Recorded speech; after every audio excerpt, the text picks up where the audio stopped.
القرآن المجيد والفرقان الحميد. بسم الله الرحمن الرحيم. ثم أورثنا الكتاب الذين اصطفينا من عبادنا. صلوات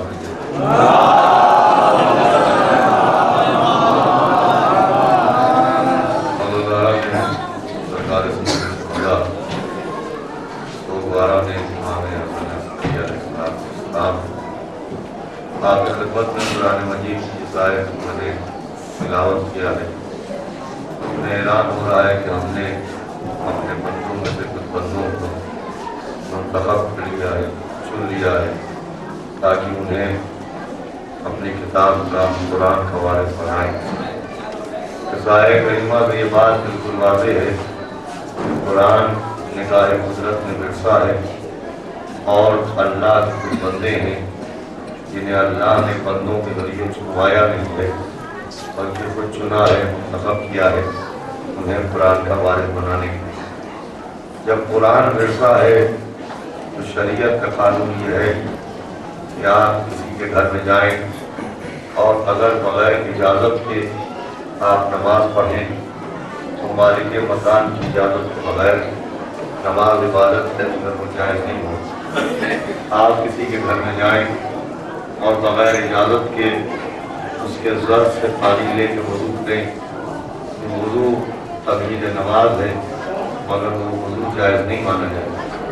اس کا مطلب یہ ہے کہ مکان کا استعمال مالک مکان کی اجازت کے بغیر جائز نہیں ہوتا. تو جب مکان کا استعمال مالک مکان کی اجازت کے بغیر جائز نہیں ہوتا تو قرآن کا استعمال وارث قرآن کی محبت کے بغیر جائز نہیں ہوتا. اس وقت تک تلاوت قرآن فیض نہیں دے گی جب تک ہم وارث قرآن سے محبت نہ کریں اور وارث قرآن سے وابستگی اختیار نہ کریں.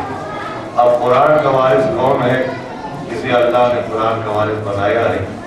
روزان گرامی ہے، بڑا سامنے کا مسئلہ ہے اور ایک ایسی مثال دے دوں تو چھوٹے بچے بھی اس بات کو اپنے ذہن میں محفوظ کر لیں کہ اگر مجھے ایک پرس پڑا ہوا ملے اور میں آپ سے پوچھوں کہ کن صاحب کا پرس ہے تو اگر کوئی ایک دعوے دار سامنے آئے گا تو میں بغیر حجت کے وہ پرس اس کے حوالے کر دوں. لیکن اگر کئی دعوے دار سامنے آئیں اور ہر شخص اس پرس کے مالک ہونے کا دعویٰ کرے تو ذہانت کا کیا تقاضا ہے؟ میں کیا کروں؟ ذہانت کا تقاضا یہ ہے کہ آپ پرس کو کھولیے اور اس کی کرنسی کو گنیے اور پھر اس کے بعد پوچھئے کہ اس پرس میں کتنی رقم ہے. تو جو یہ کہے کہ میں بھول گیا وہ جھوٹا ہے. وہ جو پرس کے اندر کی صحیح تعداد بتا دے اسے پرس کا مالک مانیے. تو قرآن کا وارث کون ہے؟ تاریخ کی وادی میں قرآن کو لے کے کھڑے ہو جائیے. جو سورہ بھولتا نظر آئے اسے جھوٹا سمجھیے. مجھے یہ کہے کہ مجھ سے پوچھو کون سی آیت رات میں نازل ہوئی، کون سی دن میں نازل ہوئی، کون سی پہاڑ پر نازل ہوئی، کون سی کشتی پر نازل ہوئی، کون سی ناسخ ہے، کون سی منسوخ ہے، اسے وارث قرآن جانتے ہیں. صلوات بھیجو. ورثے کی حیثیت دیکھ کے وارث کا اندازہ لگایا گیا.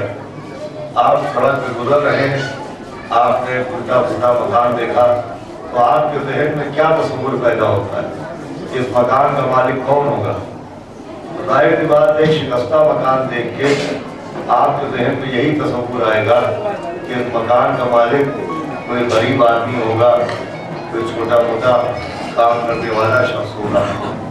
لیکن اگر ایک عالیشان محل دیکھیں، آپ ایک عالیشان بنگلہ دیکھیں تو آپ کے ذہن میں کیا تصور آئے گا کہ اس کا مالک کوئی صاحب حیثیت ہوگا. تو جیسے مکان کو دیکھ کے مکین کا اندازہ ہوتا ہے ویسے ہی قرآن کو دیکھ کے وارث قرآن کا اندازہ ہوتا ہے.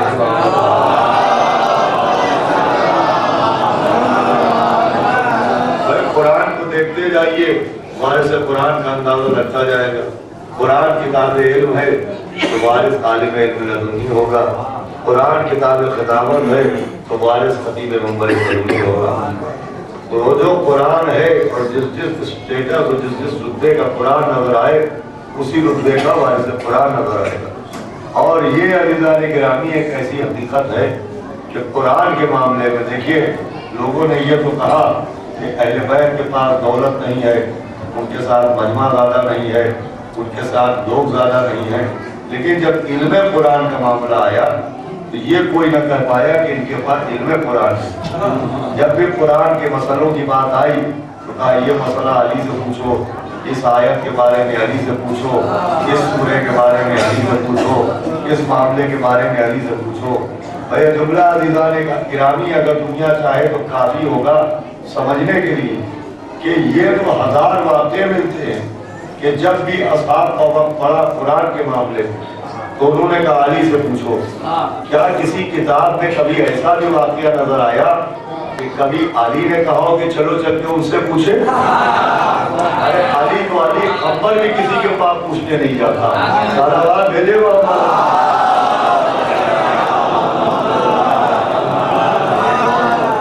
اللہ نے گرامی وارث قرآن وہ ہے کہ جن کے لیے ساری دنیا متفق ہے، سارے مسلمان متفق ہیں کہ ہاں ان کے باقی علم قرآن۔ اس کا بھیا ثبوت یہ ہے کہ دربار میں ایک شخص ہے جس کے ماتھے پر سجدے کا نشان بھی ہے اور جس کے ہونٹوں پر کلمہ بھی ہے، مگر اس نے کچھ جملے اپنی زبان سے جاری کیے۔ اس نے کہا کہ میں حق بات سے بیزار ہوں، میں فتنے و فساد کو دو سکتا ہوں، میں بغیر ذبح کیا ہوا جانور کھاتا ہوں، میں بغیر دیکھے گواہی دیتا ہوں، اور میں ایسی چیز پر ایمان لایا کہ جو نہ چلنا جانتی ہے اور نہ بولنا جانتی ہے۔ جیسے ہی اس نے یہ کہا ویسے ہی حکم دیا گیا کہ اسے قتل کر دو، یہ کافر ہو گیا، اس لیے کہ یہ کفر کر رہا ہے، اس کی زبان پر کلمات کفر جاری ہو رہے۔ ایک مرتبہ جناب سلمان گزرے اور تلوار کو دیکھا اور ایک مسلمان کو دیکھا، وہ پوچھا یہ معاملہ کیا ہے؟ تو لوگوں نے بتایا یہ کافر ہو گیا ہے، اس کے قتل کا فتویٰ صادر ہو چکا ہے۔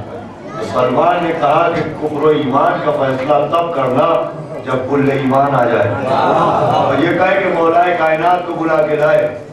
کہا کیا معاملہ ہے؟ تو کہا یا علی یہ شخص ہے تو مسلمان مگر کلمات کفر جاری کر رہا ہے، یہ کہتا ہے میں حق بات سے گریزا ہوں، یہ کہتا ہے میں فتنے و فساد کو دو سکتا ہوں، یہ کہتا ہے میں بغیر ذبح کیا ہوا جانور کھاتا ہوں، یہ کہتا ہے کہ میں بغیر دیکھے گواہی دیتا ہوں، یہ کہتا ہے میں ایسی چیز پر ایمان لایا جو نہ چلنا جانتی ہے نہ بولنا جانتی ہے۔ مولا مسکرائے گا تم کیا کہتے ہو؟ کہ یا علی ہم کہتے ہیں یہ کافر ہے۔ مولا مسکرائے گا میں کہتا ہوں یہ مومن ہے۔ کہ یا علی یہ تو کفر بک رہا ہے، یہ کہہ رہا ہے میں حق بات سے گریزا ہوں۔